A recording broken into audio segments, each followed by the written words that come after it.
Welcome to the What is Stoicism podcast. Kindness is many things.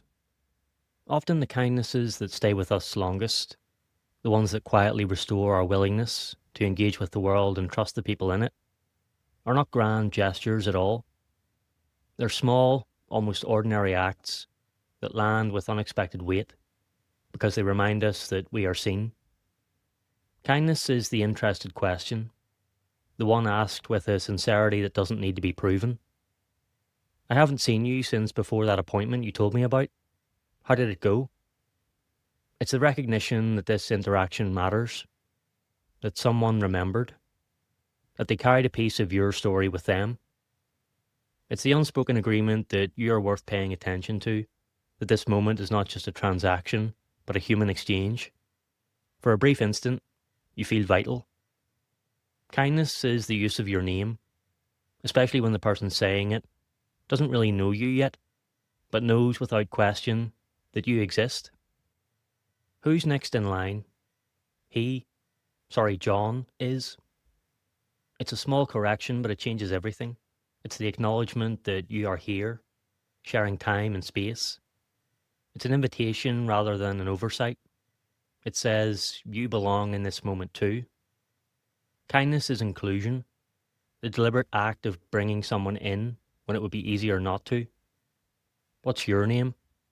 Would you like to be in our group? What do you think about that? These gestures help unshoulder the awkward weight that often comes with entering new social spaces. They bridge the gap between isolation and connection. They're expressions of fellow feeling, quiet reminders that none of us has to stand entirely alone. And sometimes kindness is simply the creation of a moment in which good comes to the fore, a moment where everything feels briefly aligned, where the noise recedes and it feels almost inappropriate to entertain worry at all. If any of these descriptions bring to mind a moment when someone's kindness made you feel better about life, take it as a gentle nudge. Let it remind you that you can make someone feel that way today. Kindness is irresistible, wrote Marcus Aurelius, if it's genuine, not phony or feigned. For the Stoics, kindness was not performative. It wasn't about display or approval.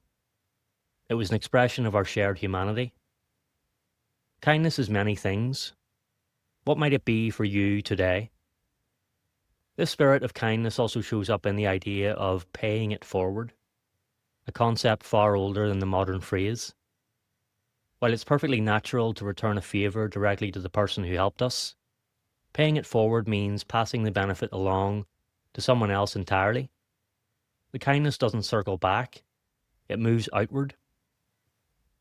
In some places this idea has taken on a beautifully simple form.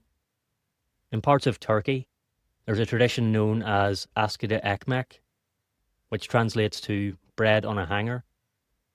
When someone goes to a bakery to buy a loaf, they pay for an extra one. That second loaf is set aside, quite literally hung on a hook, for anyone who comes in later and needs it. No questions, no names, just bread waiting.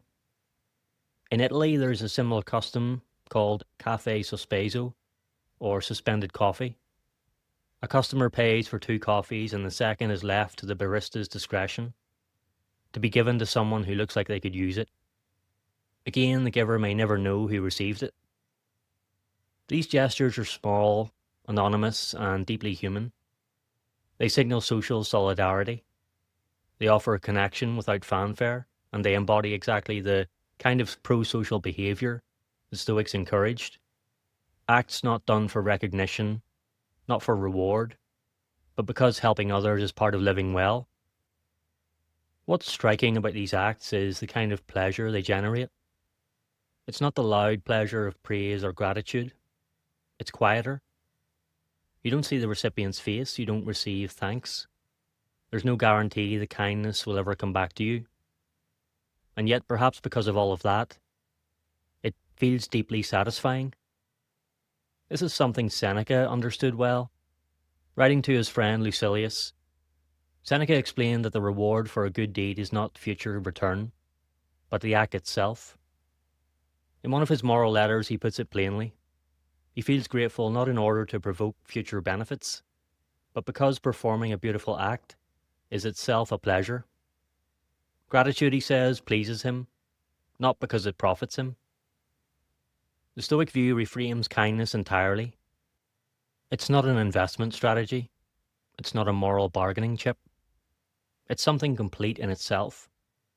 When we act kindly, we don't create a debt. We create a moment of goodness, and that's enough. Seen this way, the small kindnesses we began with take on an even greater weight. The sincere question, the remembered name, the invitation to join, the extra loaf of bread, the unseen cup of coffee. None of these need to be announced or tracked. Their value lies in the fact that they make the world, briefly and locally, a little more humane. And perhaps that's the most Stoic part of all. Kindness doesn't require control over outcomes. You don't need to know how it will land, whether it will be remembered or if it will ripple outward. You only need to decide to act well in the moment you're given.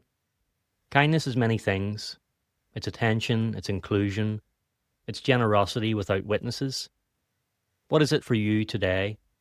And how might you bring a little more of it into the world?